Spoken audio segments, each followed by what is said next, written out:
A corrupção no Brasil afeta diretamente o bem-estar dos cidadãos brasileiros quando diminui os investimentos públicos na saúde, na educação, em infraestrutura, segurança, habitação, entre outros direitos essenciais à vida, e fere criminalmente a Constituição quando amplia a exclusão social e a desigualdade econômica. Na prática, a corrupção ocorre por meio de desvio de recursos dos orçamentos públicos da União, dos estados, dos municípios, destinados à aplicação na saúde, na educação, na previdência, em programas sociais e de infraestrutura. Infelizmente, a corrupção é um mal que assola a administração pública brasileira. Enfim, é um descaso total com os direitos garantidos na Constituição e ao povo, e um desrespeito à nação brasileira. Hoje, no Questão de Justiça, o tema, infelizmente, é a corrupção no nosso Brasil.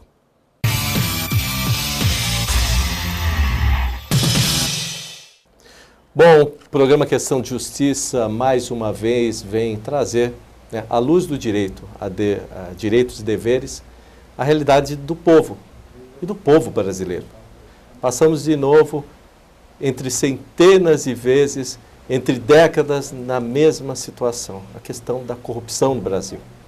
Tem um texto maravilhoso que Rolando Boldrin declama nas redes sociais, que fala que, infelizmente, de tanto lutar, ele vira a exceção e, por fim, ele tem que ser, e fica a vergonha do povo por ser honesto. E corrupção na máquina pública representa mais que desvio de dinheiro. Nota, desvia saúde do povo, educação, políticas públicas para que esse povo sofrido, que clama por um país melhor, possa sobreviver, que é o que o povo brasileiro tem feito ultimamente.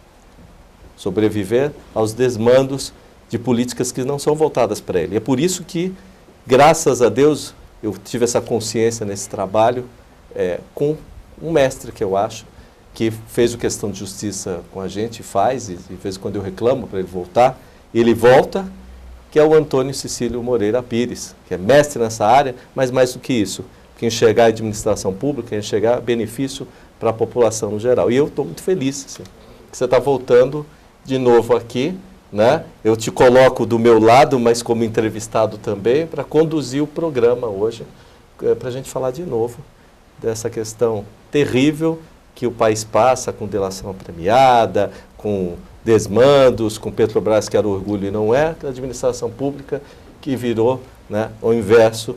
A gente não pode falar de política e administração pública que está falando de coisas terríveis no país. Walter, é um grande prazer estar mais uma vez no Questão de Justiça. Você sabe que eu tenho um carinho muito grande pelo seu programa, fiquei como debatedor durante muitos anos e sempre que possível estou aqui. Agradeço aí as suas palavras e vamos aí para mais um Questão de Justiça. Você traz professores, né? Eu acho que o ponto questão, e eu queria te informar, porque a gente concorreu em Inovari, né, na classificação especial, é que você vê que uma voz, às vezes, né, que são as vozes unificadas aqui no Questão, que são 20 anos de programa, elas resolvem alguma coisa, né? Eu acho, Walter, que essa questão, me desculpe se eu te cortei, mas eu acho que assim, a discussão que você leva a efeito no seu programa durante tantos anos, discutindo os mais variados temas da ordem jurídica, é uma importância relevante para a população, porque é uma maneira que o povo tem, né? É uma maneira que as pessoas têm de conhecer os seus direitos, conhecer seus verdadeiros direitos, exercitar a cidadania, e isso sempre é muito bom, é muito relevante para a população. O professor Cecílio tem obras, eu já fiz entrevista com ele em 2013, se não me engano, com obras que ele publica há mais de 15, 20 anos, principalmente na administração pública. Mas o importante é você ficar renovando, né? Porque, Cecílio, sabe o que acontece? A gente fala, mas o povo não está adaptado por conta do seu dia a dia ter problemas, dos problemas que ele vive. Então, quando você informa o que ele tem direito, ele começa a exercer, né, direito e dever. E aí é importante você trazer gente nova. E hoje a gente tem aqui o doutor Júlio, que eu já conheço, né? E o doutor João, porque a gente está trazendo sangue novo, doutor, né, para explicar. As pessoas entendem como uma renovação. E, aliás, que o país precisa tanto, né? Então, eu vou fazer aqui um debate. Eu não vou fazer entrevista, só vou fazer um debate. Mas, Cecílio, de novo, vou abrir com você. Por que é que o Brasil continua nessa situação que ninguém percebe que a máquina pública é que causa a infelicidade geral do dia a dia do cidadão? Por que tanta corrupção? Na realidade, Walter, acho que você colocou muito bem essa questão, né? De por que a corrupção há tanto tempo. Porque a corrupção ela não é nova. Muito pelo contrário, né? A corrupção ela vem de anos. Culturalmente, a corrupção está arraigada na administração pública. Hoje, algumas pessoas costumam falar que essa corrupção começou nos últimos anos, ou que nos últimos anos ela tomou um rumo maior, mas verdadeiramente eu discordo disso. Eu acho que a corrupção ela existe há muitos anos, há dezenas de anos. O que acontece agora é que, em razão dessa vida moderna, dessa tecnologia que nós temos, celular, internet, que acabou trazendo grande comodidade para a gente, né? Isso faz com que a informação chegue mais rapidamente, possibilita aí alguns mecanismos de grampo telefônico, por exemplo, com muito mais eficácia do que era feito antigamente, e a mídia. Hoje a mídia tem condições de efetivamente informar o povo, né? Então, eu acho que a corrupção ela simplesmente ela está sendo informada, ou melhor dizendo, me desculpe, né? O povo está sendo informado da corrupção com muito mais, como é que se diz? Com muito mais veemência.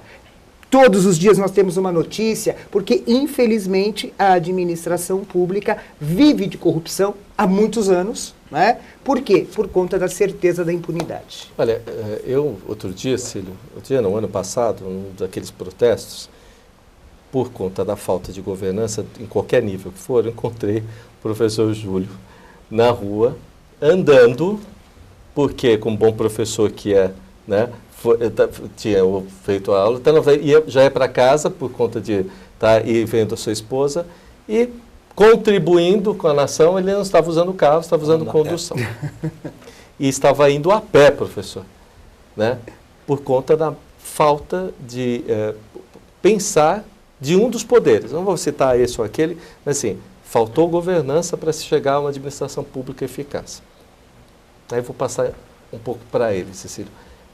Por que o senhor sente, vou entrar, o que o senhor acha do Poder Judiciário estar empurrando uma questão que seria mais democrática, que é o dia a dia do cidadão ter direito de ter direitos, professor? Eu não acredito que o Judiciário esteja empurrando propositadamente essa questão, mas como nós tivemos a oportunidade esses dias até de despachar com uma desembargadora, o momento, usando as palavras dela inclusive, o momento político em que vivemos é tão complicado que até no caso daquela empresa ou daquele particular que aparentemente lesou os cofres públicos, por menos que ele tenha tido essa conduta, o julgador se vê adstrito, em razão do clamor social e da mídia, em absolvê-lo. Que agora, simplesmente, um dos três poderes termina empurrando o que a Carta Constitucional fala. Exatamente. Né? E por que a gente sente, professor, que, primeiro, parece que não aparece nenhum culpado, mesmo todos estando aí. Né? E depois que aparecem todos, parece que ninguém é condenado após a condenação.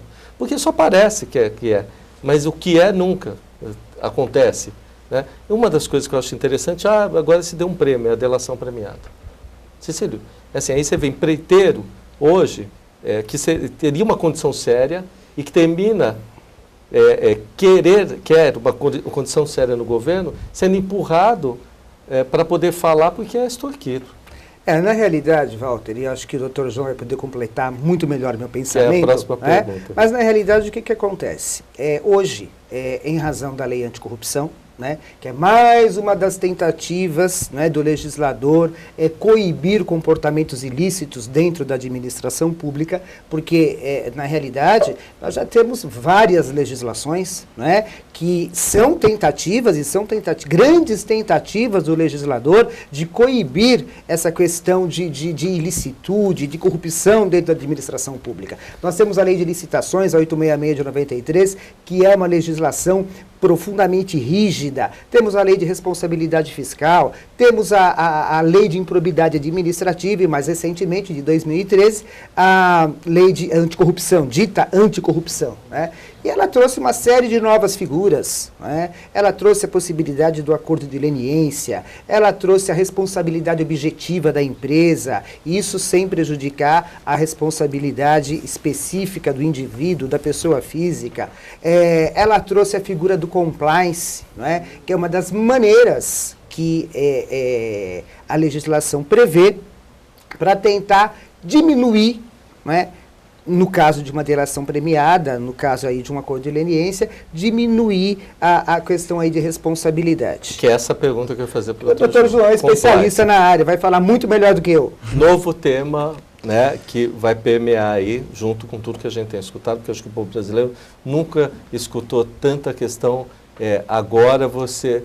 É o que o Rolando Boldrin coloca. O texto do Olavo Bilac, é isso? É isso, né, se eu não me engano. Né? Se eu me equivocar, depois eu volto para saber direitinho. Mas ele fala no texto, é um texto de 100 anos, hein, doutor João?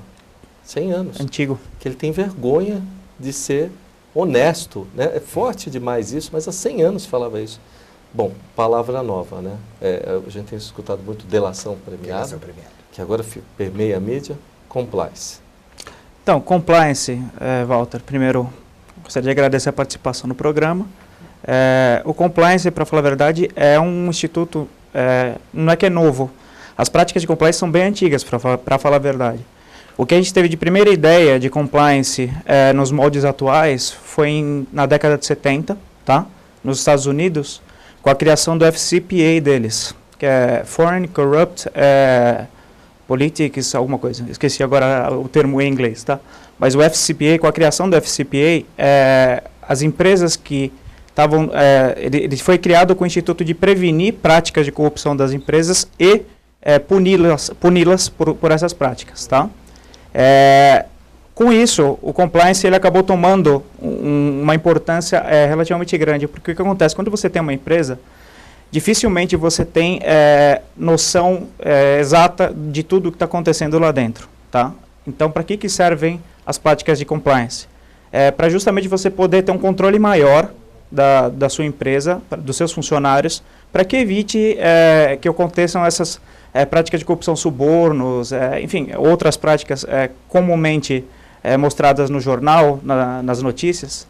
E essas práticas de compliance, elas servem justamente para minimizar ou até extinguir isso. Extinguir acho muito difícil, porque ninguém é onipresente, onisciente e não consegue ter essa exatidão, tá? Com essa nova lei, a lei anticorrupção, que é a lei 12.846 de 2013, salvo engano. Essa lei ela veio para tratar com uma responsabilidade objetiva as empresas, né? Ela teve uma das inovações foi justamente a responsabilização objetiva das empresas. Só que a responsabilização objetiva das empresas, além do fato de a própria lei prever que ela não extingue a punibilidade do indivíduo, ou seja, a pessoa que for lá e efetivamente se utilizar de práticas ilícitas para licitar com a administração pública, ela vai ser punida também, não é que retira, mas a empresa que permitiu isso também vai, tá? Com essas práticas que nós temos o compliance, na verdade, é um dos pilares da governança corporativa, tá? Uma empresa, você já deve ter ouvido falar de governança corporativa? Mas ele é aplicável? Ele é aplicável, tá? E o Estado hoje, seja que o Poder Executivo, ele tem se usado disso, pelo menos para a defesa? Porque posso estar falando uma besteira, então, mas quando eu deixo de ter uma atitude pública adequada, eu posso correr vários delitos, né? O Estado hoje ele aplica todos esses recursos para a gente não ver o que está acontecendo com a Petrobras, com empresas mais pesadas, que agora estou escutando, Caixa e INSS. Na realidade, Walter, só completando a ideia do Dr. João, o que nós temos que pensar? Nós temos que pensar que a corrupção ela é sempre ativa e passiva. O corruptor e aquele que será corrompido, né? Então, o que nós temos? Nós temos a figura do administrador público, e que eventualmente é alvo de uma corrupção e aceita essa corrupção, e por exemplo, a figura do corruptor. Estou dando a título de exemplo isso. Né? Então, pensando na empresa que se inclinou a uma corrupção, ela propiciou a corrupção, ou ela simplesmente aceitou aquela atitude ilícita. O que acontece? Né? Ela vai sofrer as sanções enquanto pessoa jurídica. Mas a corrupção, de verdade, ela não é feita pela pessoa jurídica, que só existe no mundo do direito. Ela é feita por uma pessoa, por um indivíduo, né? Ela é feita por um gerente, por um administrador. Então, o que acontece? Dentro da figura do compliance, né, a empresa que eventualmente fizer um acordo de leniência, e por favor, doutor, me corrija se eu estiver errado, tá? Se faz um acordo de leniência, faz a delação, a dita delação premiada, e em razão disso, ela vai obter o quê? Ela vai obter uma diminuição da sua pena. Porque, de verdade, muitas vezes a empresa nem compactuou com isso. Né? Muitas vezes foi atitude isolada de um administrador, foi atitude isolada de um gerente. Doutor João, me corrija aí se eu falei alguma coisa errada, porque eu sei que você é especialista nessa área, não sou eu. Não, imagina. O que você falou tem toda a relação, porque o que acontece? Uma das questões da acordo de leniência é justamente a facilidade de fornecer as informações sobre a atitude que gerou o processo administrativo ali.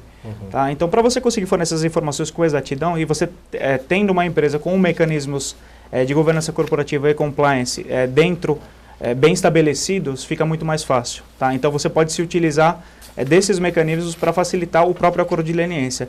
Mas não só isso, o artigo 7º da lei, inciso, salvo engano, 5º ou 6º, não lembro agora, ele prevê justamente uma redução da multa, porque uma das penalidades que existem com essa nova lei é a multa. Tá? A multa administrativa, ela pode chegar de 0,1% a 20% do faturamento bruto da empresa do exercício anterior, ao processo administrativo. Comprovada a corrupção. Comprovado, lógico, vai ter o processo administrativo, a comprovação só vai vir com o fim do processo administrativo. Né? A decisão daquele processo configurou que houve ato ilícito, a multa, se for aplicada, que existem outra, para falar a verdade, punibilidade e outra pena, né? Se ela for aplicada, ela pode ir de 0,1% a 20% do faturamento bruto da empresa. Isso, qualquer empresário pode concordar que se não diminui muito a atuação da empresa, ela pode, inclusive, fechar as portas com uma penalidade dessa. Queria dividir, até para aproveitar o conhecimento do João, mas é o seguinte, eu acho fantástico essa questão de cobrar o dinheiro, né? E ser uma multa alta, perdão, porque não se falava em dinheiro, né? Mas o sujeito é penalizado e depois, com o devido respeito a todos os advogados colegas, depois ele vai lá com um tremendo advogado, diminui, e, enfim, o dinheiro que foi desviado não volta. O que eu tenho visto bastante, Círio, por exemplo, agora a última vez, um outro empresário devolver dinheiro, se comprometer o reenvio do dinheiro. Mas o que eu penso, eu queria agora estender, fazendo esse link, o que eu estou pensando é o seguinte, a figura do homem público como administrador, ele já não seria uma espécie de prevaricar nessa situação? Como é que você desmembra este sujeito da administração no geral, que é a grande pergunta? Não, ele cometeu corrupção. Estou falando do homem público, então da empresa. Porque a empresa achou uma coitada nessa situação. Nem sempre, mas pela entrada, pode ser. Vou te fazer essa pergunta mais para o final, assim, porque o sujeito quer ser correto e ter uma empresa que gera um dinheiro bom, né? Então ele tem que ter um método. Claro, lógico. Existe, nem todo empresário é corrupto, muito pelo contrário, nós temos empresários bons, sérios, que podem competir perfeitamente. Essa história do jogo é muito ruim. O jogo faz parte do jogo, né? Odeio o jogo. Né? O jogo, então tá lá, tem que jogar do jeito dele. O jeito dele seria o jeito certo, que seria o jeito que está dentro da Constituição. Walter, se você me permite fazer uma intervenção, né, até gostaria de completar aí a sua fala, mas eu, mais uma vez, questionando aí o doutor João, eu falei do acordo de leniência, eu falei da delação premiada. Doutor, a terminologia que eu usei, delação premiada, dentro desse contexto da lei anticorrupção, dentro do contexto do acordo de leniência, é correta essa terminologia ou não? Então, o professor, ela é correta sim, tá? Ela age como se fosse a delação premiada que nós já conhecemos Sim. do próprio processo penal. Perfeito. Mas ela não serve como, para falar a verdade, é um pouco diferente porque ela serve para atenuar a pena, não é que a pena vai ser extinta. Certo. Tá?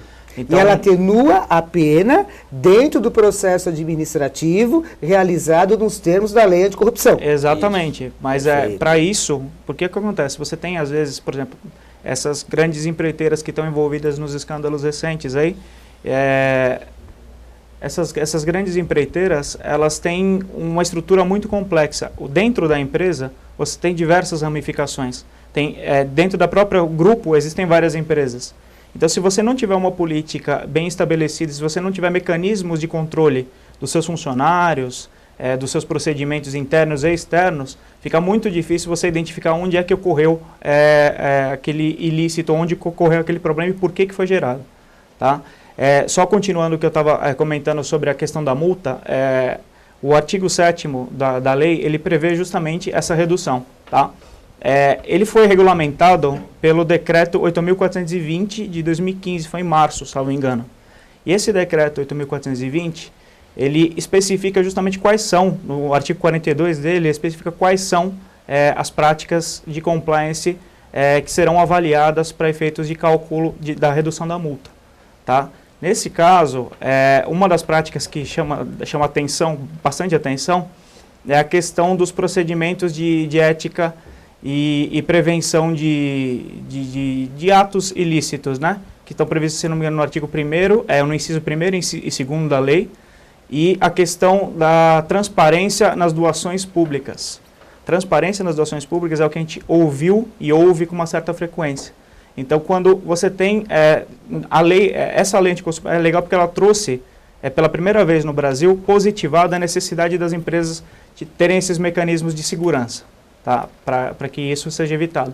E pode ser reduzida a multa de 1% a 4% somente por você ter esses procedimentos de compliance já estabelecidos. Entendi. Então, se a empresa ela, teve uma penalidade de 6%, por exemplo, ela prova que ela tem os mecanismos de compliance, já reduz para 2%, que reduz em 4%, entendeu? Até 4% você consegue diminuir. Quem aplica É como se... O judiciário? Não, veja só a intervenção, é como se a própria empresa tivesse o regime de autotutela. Né? O compliance, no final das contas, acaba sendo um regime de autotutela empresarial. Um controle interno. Um controle interno. Falando em controle, professor Júlio, ninguém tem de direito o trabalho, né, da Controladoria Geral da União. Né? Ou se fala em TCU, se fala no CGU, né, que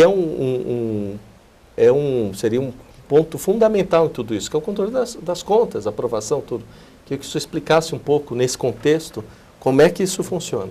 Até parece um pouco modismo, Walter, falar agora de TCU, né, que está tão em voga, mas de verdade o TCU vem fazendo um bom trabalho técnico há muitos anos nessa área, e isso deve ser elogiado. Então, o trabalho do TCU, ele hoje se não for a maior ferramenta de controle externo que nós temos hoje, né? Então, só para conceituar um pouquinho o controle interno e o controle externo. Para o pessoal entender direitinho. Exato. O controle interno é exercido pelo executivo. Tá? É a própria autotutela que o professor Cecílio falou. É o exercício do próprio poder. O controle externo, a cargo do poder legislativo, é exercido preferencialmente pelo TCU de ofício ou pelo poder judiciário mediante provocação. Então, como assim controle externo, Walter? Controle externo é o seguinte, vamos supor que o Congresso, como que o Congresso persegue a finalidade do maior do Estado, de alcançar o bem comum a todos? Pela edição de leis, certo? Dentre essas leis está a lei do orçamento.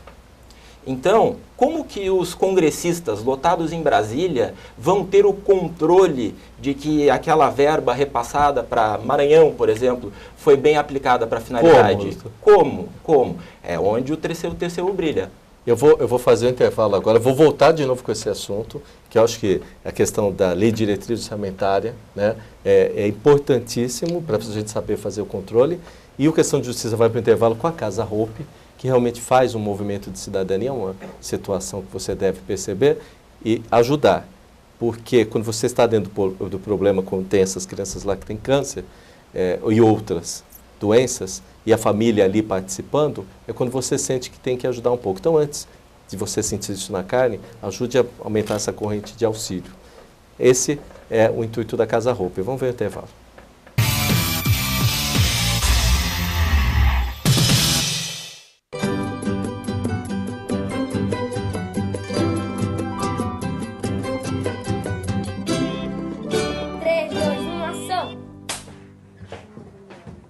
Olá, sou Gabriel Eduardo.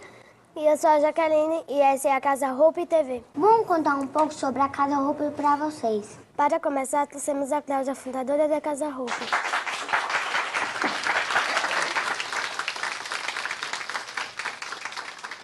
Me conta, Cláudia, como tudo começou? Então, a Hope ela começou em 1996 com o objetivo principal de dar um apoio integral às crianças e adolescentes com câncer e seus familiares e transplantados de medula óssea, rim e fígado. 1996, eu não tinha nem nascido. Viu como faz tempo? Me conta, como as crianças conseguiram chegar aqui? Então, as crianças elas chegam aqui através das assistentes sociais dos hospitais que fazem contato conosco e procuram a vaga. Eles acabam procurando a cidade de São Paulo, porque São Paulo é um centro especializado nesses tipos de doença. As crianças conseguirem chegar até aqui, elas já são vitoriosas. Muito obrigado, Cláudia. Obrigada. Agora vamos ver uma matéria que o Caio fez contando como funciona a Casa Hope por dentro. Roda VT. Essa é a entrada da Casa Hope. É aqui que as crianças chegam. Tem até van para buscá-las do hospital. Chega aí. Tomada 4/7. Ação! Você está vindo de onde? Vindo do hospital. O que você vai fazer agora? Vou colocar neném pra dormir. Bons sonhos. Obrigada. Na casa tem 48 quartos. Cabem 2 famílias em cada um. E tudo funciona 24 horas por dia, inclusive a monitoria. Tem 2 refeitórios. Um deles só para os transplantados de medula óssea. Pena que não dá para você sentir o cheirinho daí. Bom, eu vou continuar comendo. A Emily vai mostrar o que tem mais na Casa Hope. Depois da moça, a turma vem pra sua TV. Ai, que delícia. E os pais também têm que fazer. A Casa Hope tem curso de gastronomia, informática e muitos outros. Tem até um centro estético. Olha que chique. Agora dá licença que eu vou fazer minhas unhas. Ô, Vitória, tem que filmar maquiagem. Tá bom, Vitória? A Emily tá se achando, fazendo as unhas. Tá se achando mesmo, mas você viu que a Casa Hope se preocupa até com os pais e com a educação das crianças também. Na Casa Hope tem até escola.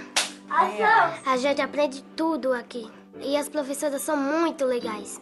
Tem um brinquedoteca também. A gente tem que se divertir também, né?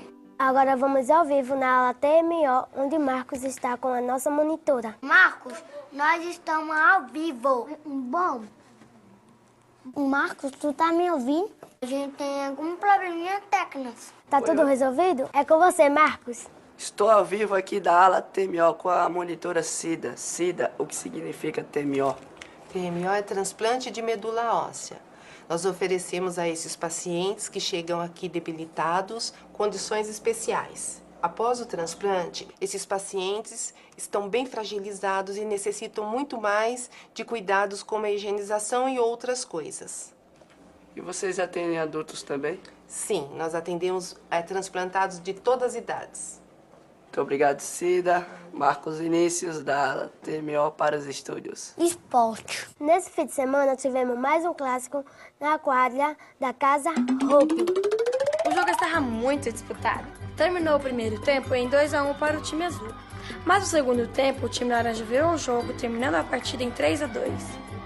E agora estamos aqui com o Elielson. O que você achou do jogo, Elielson? Bom, a gente começou perdendo, mas no segundo tempo eu marquei 2 gols. E estamos indo pra frente. Tomara que a gente ganhe em outros jogos. E viva o time laranja. Samela Pereira, direto para a Casa Hope TV. Podemos? Obrigada, Samela. Foi jogaço mesmo. Agora vamos falar com a Isilda, que cuida dos hóspedes da Casa Hope. Roda, vetor! Quando os pais recebem um diagnóstico de uma doença grave, como um câncer ou a necessidade de fazer um transplante, realmente eles perdem o chão. E aí entramos nós, a Casa Hope, tentando auxiliá-los a tornar este momento tão difícil na vida deles menos difícil. Nós temos um trabalho das nossas assistentes sociais, das nossas psicólogas e das nossas terapeutas ocupacionais, para que eles lidem melhor com este momento tão traumático na vida deles. Não é cuidar da doença, e sim cuidar das pessoas que estão passando por um momento de doença. Gabriel veio para a Casa Hope, ele era tampinha, tinha um ano e 7 meses, 1 ano e 8 meses, a primeira vez que viemos para a Hope. Mãe, é uma oncopediatria, o que é isso? Ela falou, minha filha, é o lugar onde ficam as crianças com câncer. Perdi o chão. Parece que nada mais tinha sentido. O hospital em si, ele cuida do paciente. E a Casa Hope, ela cuida do paciente e do acompanhante. Nem passava pela minha cabeça de ser acolhida, na verdade. Tive a experiência de ouvir não tem mais jeito. E hoje eu posso dizer para vocês que tem jeito sim. A gente tem que estar preparada para tudo que vem, porque a gente sabe tanto que é difícil. A luta não é fácil. A gente não sabe o dia, nem a hora que isso vai acabar. Viver o dia de hoje, porque o dia de amanhã só a Deus pertence. Eu tenho isso. Eles foram um dos principais aliados para o Gabriel estar aqui hoje.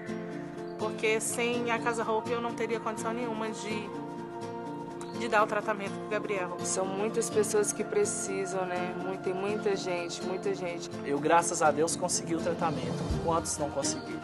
E nem sabem que o próprio filho tem essa doença. Eu só quero agradecer muito, muito obrigado e dizer que o amor move as pessoas. Eu acredito que a Casa Hope veio de um gesto de amor. Bom, terminamos mais uma edição da Casa Hope TV. Tchau!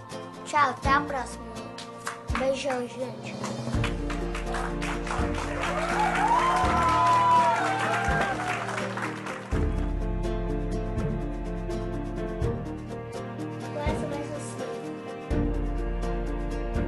Câmera e ação!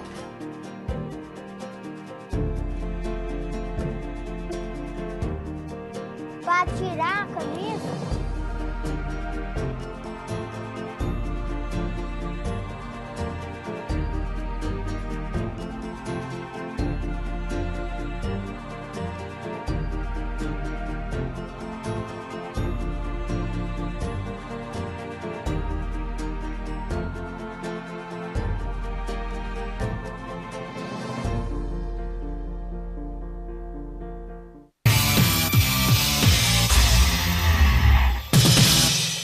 Bom, sentado, falando aqui de novo com os nossos amigos, né? Esse tema recorrente, corrupção, né? Aliás, que deveria ser tirado, né, das nossas pautas diárias de jornalismo, né? É dificílima essa situação. Eu tinha encerrado no outro bloco, falando com o professor Júlio, você em casa, quem é advogado sabe, quem é administrador sabe, quem faz concorrência sabe, quem acompanha jornal, em época de campanha, de vez em quando escuta falar da LDO, né, Lei de Diretriz. O que é? É orçamentário. O que é isso aí? É tudo imposto seu entre governo federal e estadual, é colocado numa vala e depois todo mundo determina onde vai. E aí a lei orçamentária diz que a gente tem que aplicar em sistemas de governança, de benefício para a população, enfim, tudo. Bom, depois de tudo isso posto e nada feito, professor Júlio, o que o TCU faz para contribuir nessa regulamentação? Muito bem. O TCU, Walter, exercendo o seu papel de órgão de controle externo, verifica não apenas a finalidade a qual foram destinadas as verbas públicas para aquilo que se prestariam, mas também a conduta dos administradores e dos ordenadores de despesa e também de toda aquela pessoa jurídica de direito privado, ou até mesmo a pessoa física que de alguma forma lide com dinheiros, valores ou bens públicos de alguma forma para cuidar justamente da questão da probidade se está sendo tudo feito como manda o figurino, como quer a lei e os princípios que regem a matéria administrativa. E acontece isso depois que, graças a Deus, tem um TCU, ou não, professor? Olha, Walter, o TCU, durante muitos anos, ele foi acusado de ser um órgão político. Que é uma injustiça. Hoje eu acho que esta fala, ela não tem sentido nenhum. O Tribunal de Contas, aliás, os diversos tribunais de contas espalhados pelo nosso país, fazem um trabalho bastante bom, um trabalho que realmente é respeitável, digno de nota. Cada estado tem seu Tribunal de Contas, existem alguns municípios que têm tribunais de contas específicos, como o município de São Paulo, como o município de Rio de Janeiro, né? E tem o Tribunal de Contas da União, ou seja, cada ente federado acaba sendo controlado por tribunais de contas específicos. Hoje o Tribunal de Contas ele tem todo um procedimento, né, um procedimento administrativo para verificar, por exemplo, na hipótese de se haver constatado que houve um ilícito, e esse ilícito de alguma maneira gerou um dano ao erário público, existem fortes indícios de que o erário público sofreu um dano, ele vai instaurar um procedimento específico. Aliás, procedimento específico esse, que também o Dr. Júlio aqui é especialista na matéria, porque é o dia a dia do Dr. Júlio enquanto advogado. Doutor, acho que você poderia falar muito melhor do que eu, por favor. Eu até sinto um pouco constrangido de fazer uma pequena correção ao meu mestre. Por favor. A tomada de contas especial, que é o nome desse procedimento, ela não ocorre nas hipóteses em que possa ter havido um dano. É um dos requisitos para que ela seja instalada. A existência do dano. Tem uma única hipótese, professor, em que ela pode ser instaurada antes de que tenha se comprovado um dano ao erário, que é a não prestação de contas. Certo. Tá? Ou seja, então isso é a título de exceção. Isso é a título de exceção. Mas veja, a gente está muito acostumado com o processo judicial, né? O processo judicial, o autor apresenta uma pretensão ao juiz, verificando os requisitos de admissibilidade, cita-se o réu, forma-se a relação litigiosa, o réu contrapõe, disso acaba resultando geralmente uma decisão de mérito, e essa decisão de mérito, após o trânsito e julgada, ela tem força de coisa julgada, fica imexível, diria o ministro. Diferentemente, tá, do processo judicial, esse procedimento do Tribunal de Contas, chamado tomada de contas especial, ela tem duas fases. A primeira é a fase interna. Se reúnem os elementos para que se comprovem não apenas a existência do dano, mas também as pessoas a serem por ele responsabilizadas e ainda mais a atuação de cada um, quantificando em valores o que cada um deveria ter feito, o que cada um fez e o resultado. E só então se forma uma relação litigiosa com a abertura da fase externa, promovendo essa notificação. E você ficou um pouco chateado, eu reparei, Walter, que o dinheiro público que vai não volta. E volta para onde quando volta? Se volta? Não vamos discutir o sexo dos anjos por enquanto, tá? Mas vamos pensar na tomada de contas especial. A tomada de contas especial, ela já parte do pressuposto de que houve um dano, sabe quem fez e sabe onde fez. Sabe como fez, inclusive, que é o principal, e quanto é o primordial aqui. E então, diferente do processo judicial, a administração já parte com um pré-julgado, digamos assim, cabendo ao responsável, aí, ao autor do processo, em um primeiro momento, justificar a adoção das suas posturas em audiência. A gente fala audiência, né, mas toda a interlocução com o Tribunal de Contas da União é por escrito sempre. Por escrito. Então, neste primeiro momento, ele explica o porquê ele adotou aquelas condutas.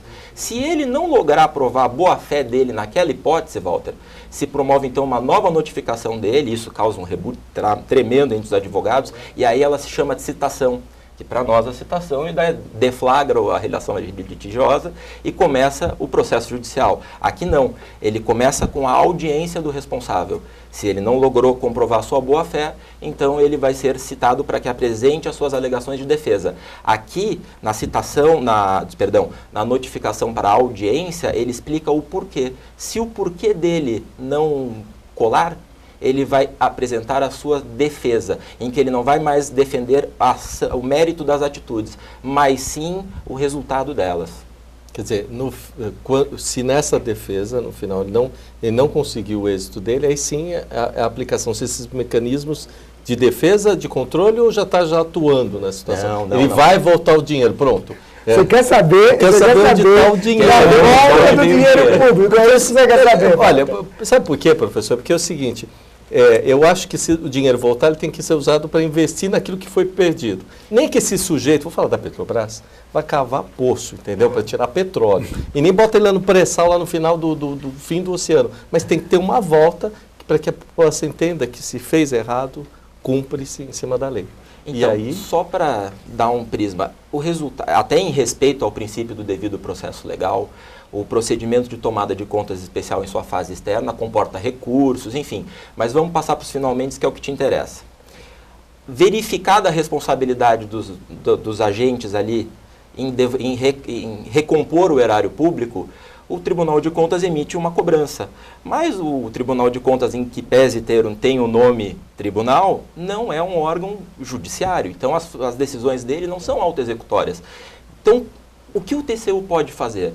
Ele sempre oficiará, né, verificado, caso o responsável se mantenha inerte para realizar o pagamento, sempre vai notificar a procuradoria correspondente ao tomador daquela despesa para que adote as medidas necessárias para recompor o erário. Tá? Isso sempre por intermédio do Ministério Público. O Tribunal de Contas oficia o Ministério Público, que por sua vez vai até a Procuradoria Específica, pode ser a AGU, enfim. E esta entra com as medidas judiciais para o arresto de bens da pessoa, do responsável pelo processo, enfim. E você não está errado. Em tese, os dinheiros e os valores que forem desviados devem voltar para a pasta de que foram extraviados anteriormente. Olha, eu queria abrir uma aspas e fechar ali um tema aqui. Tudo isso só acontece, graças a Deus, porque tem os advogados, né? Toda essa movimentação que a gente vê, que a gente reclama, todo o problema de corrupção, se não fossem os advogados a estar lá para fazer as defesas, fazer movimentar o processo, Cecílio, nada disso ia estar acontecendo. Nada ia acontecer, claro. Nada. Claro, para quem entende, agora para quem não entende, né? Porque assim, todo mundo reclama, esse negócio não anda, corrupção e tal, mas graças a Deus a gente tem um advogado, né, que faz esse papel exemplar, tanto na defesa, mas está ali contestando, né? Então, das pontas prioritárias. E me surge, às vezes, a dúvida com relação ao próprio trabalho da PF, né, esses controles que tem no Ministério Público, que de vez em quando se o Ministério Público quer ser Deus, mas ele tem feito um bom trabalho agora. Não, também, hoje, né? Walter, hoje nós temos assim diversos órgãos de controle. Nós temos, isso vamos colocar em termos de União, né? Porque senão a gente vai descer ao detalhe, Estado e município. Então vamos pegar a União, né? Nós temos a Controladoria Geral da União, a CGU, que faz o controle interno da administração pública. Bom você nós temos o Ministério Público Federal, que são os procuradores da República, que também são órgãos de controle. O Ministério Público é o fiscal da lei, né? Nós temos o Tribunal de Contas, que o Dr. Júlio acabou de expor, e nós temos também, e faço questão de dizer, eu reputo por ser o grande controle da administração pública, que é o controle social, né? O controle social, o cidadão exigindo seus direitos, o cidadão sabendo exercitar a sua cidadania, este é o grande controle. Por exemplo, uma coisa que o Dr. Júlio não falou, mas que é importante dizer, é perfeitamente possível. Eu, enquanto cidadão, Cecílio Pires, descontente com os rumos que o poder público está tomando na contratação XYZ, nada me impede de ir ao Tribunal de Contas e fazer uma representação, apresentar uma notícia sobre uma ilegalidade, e o Tribunal de Contas que tome conta aí, que cumpra o seu papel de fiscalizador. Esse mesmo procedimento pode ser feito junto ao Ministério Público. Tudo isso é exercício da cidadania. E sem medo, né? Porque aqui a gente tem direitos. Não é um bicho de 7 cabeças, é só um órgão parajudicante que está aqui como instrumento da democracia e do controle social. Porque senão fica, desculpa, terra de ninguém, terra de cego tem que olhar rei, entendeu? Então, é interessante essa colocação. E uma outra coisa que eu acho que tem que ser muito bem colocada, não é? A questão de toda a legislação, porque as pessoas muitas vezes elas não entendem. Porque o fulano roubou, o fulano tem que ser preso, ou isso e aquilo. A coisa tem todo um procedimento, não é? Então, existe o cumprimento do devido processo legal, que o Dr. Júlio acabou de falar, né? Tem que existir prévio direito de defesa, vai existir uma decisão, essa decisão vai comportar recurso e, logicamente, tudo isso demanda um certo tempo, que muitas vezes é abreviado, seja lá por quê, ou então às vezes por conta da instrução processual, ele acaba se alongando um pouco mais, mas tem que existir um devido processo legal, tem que existir o direito de defesa, né? E nós temos que ver sempre as duas facetas da moeda. Né? Então, veja, voltando à lei anticorrupção. Na lei anticorrupção, nós temos severas penas, não é, para a pessoa jurídica que responde objetivamente, sem prejuízo da responsabilidade da pessoa física, do indivíduo, mas ao mesmo passo que ela traz uma responsabilização, uma pena pesada, ela também estabelece procedimentos, assim vamos dizer, acautelatórios, que são os procedimentos de compliance que o doutor o doutor João acabou falando. João, me faz uma gentileza. Eu me lembro, quando eu estava examinando a legislação da lei anticorrupção, que existiam alguns métodos específicos de compliance, né? Você poderia discorrer um pouquinho sobre isso? Claro, eu não vou me alongar tanto porque são diversos mecanismos que você pode estabelecer e o compliance ele tem uma característica muito específica que ele tem que se adaptar ao mercado de cada empresa. Não adianta eu tentar, por exemplo, estabelecer o mesmo mecanismo de compliance que eu tenho na Petrobras, no Odebrecht, que são, por mais que elas sejam grandes grupos, são funções diferentes, são atuações diferentes que elas têm. Atividades distintas. Atividades distintas. Então, se você tem mecanismos, tem alguns mecanismos gerais. O que a gente tem que entender do compliance é que o mecanismo ele tem sempre que ser o que a gente chama de top-down, né? Tem que começar pelos mais altos escalões da empresa, e assim ir descendo, porque o princípio do compliance é a transparência e é o exemplo mesmo. Se, por exemplo, o seu chefe não está cumprindo com a política, com o estatuto, com o código de ética, com as políticas de segurança, a própria filosofia da empresa, por que o funcionário vou cumprir? É claro, é lógico. Essa é a cabeça, a mentalidade. Aquela coisa, né? O exemplo vem de cima. Exatamente. Então, as políticas de compliance sempre devem estabelecer essa questão de cima para baixo, tá? Na pirâmide corporativa. Então, quando você pega uma empresa que não tem isso, o mecanismo dela já é falho. E acontecem os problemas que a gente vem tendo aí pelo Brasil. Outro ponto que eu queria salientar, ainda voltando para o próprio, que você falou da questão do povo mesmo, ir atrás. Controle social. O controle social. Que eu acho um dos maiores controles. O Brasil, a gente tem mania de confundir justiça com revanchismo, com vingança. A gente não pode misturar. Para que você tenha uma justiça, você tem que ter um devido processo legal. Você tem que ter a oportunidade do contraditório, da defesa da outra parte, para que você não puna as pessoas erradas. Tá? Dessa forma, você punindo as pessoas corretas, a tendência do país melhorar sobe demais. Consideravelmente. Entendeu? Consideravelmente. Acho que foi o professor João que falou, é João Vitor, né? João Vitor. Por isso que é o João Vitor, né? Tá. Professor, o senhor falou que dentro do, não sei se foi no compliance, tinha a questão das doações. Você foi o doutor Júlio? Fui eu. O que hoje no país, o Cecílio está ficando assim um pandemônio. Quando se fala em reforma política, o sujeito está se falando agora em todos votarem na mesma sequência, quer dizer, uma eleição para tudo, né? Quer dizer, dinheiro para tudo que é eleição. Então, você vota do presidente até o vereador, né? Está terminando o programa, tem que ser rápido então. Por favor. Vamos lá, que é muito assunto. Vai brigar. Mas tudo bem, Walter, tudo bem, a gente volta de novo. Não tem problema. É importantíssimo, mas eu vou dizer o seguinte, esse controle, que agora, primeiro eu acho que não tem que ter isso, é um absurdo, todo mundo votar no mesmo, vai botar dinheiro tudo na mesma sequência e vai gastar tudo. Mas como é que hoje, já que o dinheiro é muito mal colocado em campanha política, como é que funciona isso no compliance? Porque assim, ao invés de colocar ou na campanha ou no partido, eu acho que tem que colocar dinheiro para o povo, viu? Está difícil. As doações, o que acontece? Essa é uma grande nuance, grande inovação da lei anticorrupção. Tá? A lei anticorrupção, ela trouxe, na verdade, o decreto que regula a lei, ele trouxe no artigo 42 expressamente a questão de você ser transparente nas doações que você tem para campanha política, para, enfim, para que você possa movimentar esse sistema político que nós temos, tá? Foi uma das primeiras, existem, lógico, punições, e a legislação já falava disso antes, mas foi uma das primeiras a deixar isso tão claro, da forma de doações. Eu queria, que não vai dar tempo, mas seria legal até, para quem se interessar, ler o artigo 42 do decreto, e é o último inciso dele que fala justamente sobre as doações.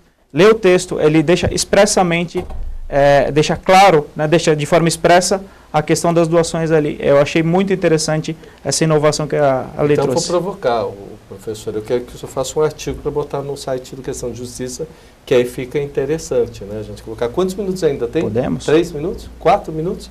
Então, eu vou querer encerrar com a colocação de cada um e você fecha o programa comigo, que eu vou achar perfeito. Tá bom, então vamos lá, por favor, aí os meus colegas. Vamos lá para o doutor Júlio, que eu não encontro o senhor mais um problema de ônibus no estado de São Paulo ou na cidade de São Paulo. Eu gostaria de... Pode, vamos lá, isso acontece com o programa. Eu gostaria aqui de abaixar a cabeça pelo puxão de orelhas que eu levei e complementar então o professor Cecílio. De fato, o TCU não é apenas... Não é um órgão político, tá? Pode ter havido uma época em que isso aconteceu. Ele é um órgão técnico. Qualquer cidadão tem direito a acesso. Essa confusão, né, geralmente causada, o TCU é um órgão político. É por força mesmo do artigo 71 da Constituição, tá, que fala que o controle externo a cargo do Legislativo é servido pelo TCU como ferramental. Mas veja... se por um lado ele é uma ferramenta do Congresso, ele só pode ser acessado por alguns determinados parlamentares, ou seja, o presidente de cada casa, ou o presidente de alguma comissão parlamentar de inquérito, ou a comissão orçamentária, ou alguma comissão técnica. Os parlamentares isoladamente têm tanto acesso a ele quanto nós aqui. É um problema. O senhor acha que deveria ou não ter, então, todos os acessos liberados? Só para encerrar. O parlamentar, ele tendo essa limitação, ele não vai apresentar pedidos estapafúrdios ao tribunal ou que sirvam ao seu próprio interesse. Então, nivelando-os ao cidadão, que eles vão se ver aí batendo as portas do TCU, exercitando o sagrado direito de petição que eu, você, qualquer um de nós pode fazer. Concordo plenamente. O TCU, ele além de tudo, só complementando o que o Júlio falou, ele é independente. Por isso que as pessoas têm essa ideia dele ser um órgão político. Ele é independente, ele é como se fosse o compliance da administração pública. É isso. Ele regula, ele vigia, ele fiscaliza. A última análise é isso. Professor. Walter, tudo isso que a gente discutiu, né, corrupção, compliance, Tribunal de Contas, terminam muitas vezes por afastar aquele empresário, né, tem condições de participar de uma licitação, que tem um preço competitivo, que sabe realizar o serviço, a obra, possibilitar que a administração pública faça aquisições dentro daquilo que ela efetivamente quer. E muitas vezes essas pessoas acabam se vendo sozinhas, né, porque não tem aonde recorrer. Haja vista que, querendo ou não contratar com a lei com o poder público, exige um certo conhecimento da lei de licitações. E é por conta disso que, conversando com esses rapazes que são extremamente jovens, mas profundamente interessados no direito, nós estamos viabilizando o Instituto Licitar, né, de apoio realmente às empresas que efetivamente querem participar de procedimentos licitatórios, ou existem alguns problemas. É o Instituto Licitar, que é a ideia de verdade desses meninos que, conforme eu falei, porque para mim são meninos, mas são profundamente interessados no direito, e o que interessa é isso, né? Profissionais competentes. Nossa, já está no final do programa, deve ter 1 minuto e pouquinho, estou extremamente agradecido. Se eu dizer assim, não podemos ficar sem você aqui. Eu que agradeço a sua gentileza. Todas essas coisas que ele fala de mim é tudo mentira. Faz parte de um rasgo de uma grande amizade. Mentira. Eu vou dizer que esse passeio que passei o ano passado, que foi uma grande briga aí para o estado de São Paulo melhorar, é porque tenho amigos que têm essa consciência, você vê, plena do que é governo e o que esse governo pode fazer para o próximo, que é a função dele, que é o cidadão. E agradecer, doutor João, olha, fantástico isso, doutor Júlio, mais vezes, recomendações à sua esposa, né? E dizer que as portas aqui estão abertas que a gente precisa realmente, com esse tipo de informação, com esse pessoal novo, Cecília. Exatamente, tem que haver renovação. Tem que haver renovação. Para um Brasil melhor, tão carente aqui de tudo que a Constituição tanto escreveu e precisa da defesa de advogados como vocês, que são jovens. Nós que agradecemos, Walter. Foi muito bom essa oportunidade que você deu para a gente de esclarecer um pouco essas questões novas que estão sendo trazidas muito por conta dessa movimentação. E acho que o brasileiro tem que enxergar isso como um futuro, como uma forma do país melhorar. Não com, eu quero fugir daqui, por favor. Se ninguém defender o nosso país, se o brasileiro não defender o nosso país, quem é que vai? Isso aí. Certíssimo. Instituto Licitar. Essa é a ideia. Então vamos difundir essa ideia. Essa é a ideia. E tomara que seja logo uma realidade. Com certeza. Cecília, obrigado. Eu que mais uma vez te agradeço. Sou Júlio. Obrigado, Walter. O programa Questão de Justiça vai ficando por aqui e pedindo muito, querendo muito sua participação. Vamos interagir, entre no nosso site, entre nas redes sociais, pergunte aqui do artigo do professor João, do doutor Júlio, do professor Cecília, eu já pego toda hora, tem livros até. Fica aqui, na próxima semana a gente vai estar com você de novo aqui na TV Aberta de São Paulo.